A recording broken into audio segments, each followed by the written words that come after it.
Assalamualaikum warahmatullahi wabarakatuh. Salam sejahtera bagi kita semua. Perkenalkan, nama saya Winda Febriana dari Prodi Ilmu Kelautan Fakultas Pertanian. Dalam video kali ini, saya akan menyampaikan orasi dengan tema implikasi ekonomi dan sosial dari UKT yang tinggi terhadap akses pendidikan tinggi di Indonesia.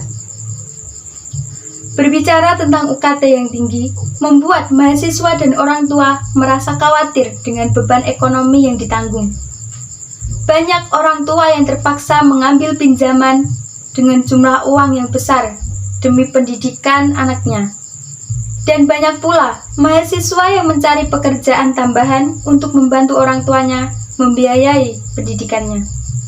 Tekanan keuangan ini tidak hanya berpengaruh pada akademis mahasiswa, tetapi juga berpengaruh sosial ekonomi dengan keterbatasannya untuk jalannya melanjutkan pendidikan yang tinggi bagi mereka yang kurang beruntung.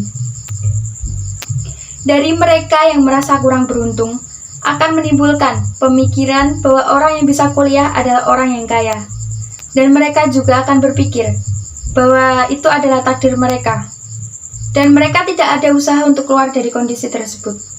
Maka dari itu, jika UKT tinggi akan mempersempit generasi Indonesia emas 2045. Malah, yang banyak adalah pengangguran yang merajalela, kemiskinan, keterampilan, dan pengetahuan yang terbatas akan membuat Indonesia tidak mendapatkan titel emas, karena warganya yang tidak mampu bersaing dengan negara lain. Sedangkan pendidikan itu adalah hal yang penting untuk meraih cita-cita, karena kesuksesan di berbagai bidang tergantung oleh pendidikan itu sendiri.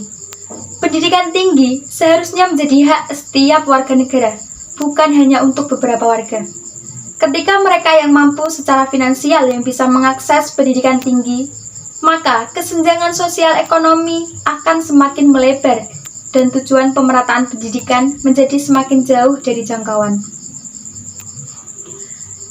Kebijakan UKT telah memicu berbagai protes dan demonstrasi di berbagai universitas di Indonesia. Kasus-kasus seperti ini bukanlah sekadar angka di atas kertas, melainkan realita pahit yang dialami oleh sejumlah mahasiswa. Di beberapa daerah terdapat laporan tentang mahasiswa yang mengalami stres hingga tekanan mental karena beban biaya pendidikan yang terlalu berat. Fenomena ini menunjukkan bahwa kebijakan UKT yang seharusnya menjadi solusi justru malah berpotensi menjadi bumerang bagi mereka. Negara memprioritaskan anggaran pendidikan sekurang-kurangnya 20% dari anggaran pendapatan negara dan daerah. Pemerintah memajukan iptek dengan menjunjung tinggi nilai-nilai agama dan persatuan bangsa untuk kemajuan peradaban serta kesejahteraan manusia. Merujuk sejumlah ketentuan itu, dapat disimpulkan bahwa negara menjadi pihak yang paling penting dan bertanggung jawab dalam proses pelaksanaan pendidikan di Indonesia. Negara juga memiliki otoritas. Negara juga memiliki otoritas untuk mendesak terciptanya perlindungan hukum terhadap hak asasi manusia, khususnya untuk mendapatkan pendidikan. Harus diingat bahwa salah satu tujuan utama dari penerapan UKT adalah untuk memberikan akses yang lebih merata kepada seluruh lapisan masyarakat. Namun, tingginya biaya UKT justru berpotensi mempersempit akses ini. Banyak calon mahasiswa dari keluarga yang kurang mampu, yang akhirnya mereka mengurungkan niatnya untuk melanjutkan pendidikan ke jenjang yang lebih tinggi, karena mereka semua itu terkendala dengan biaya.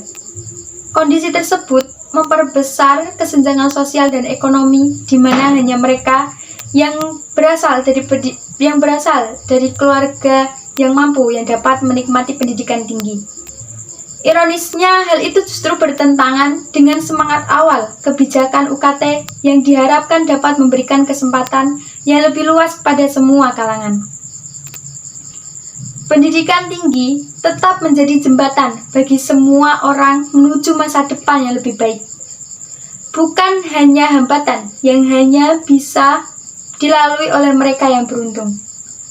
Setiap warga negara tanpa terkecuali, mereka harus bisa mengakses pendidikan, karena pendidikan adalah hak dasar. Mari kita bersama-sama mencari solusi yang adil dan berkelanjutan, agar pendidikan tinggi di Indonesia bisa dinikmati oleh semua lapisan masyarakat di Indonesia, dan bukan hanya orang-orang yang mampu.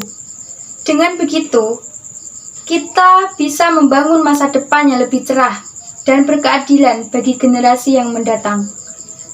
Sedemikian yang dapat saya sampaikan.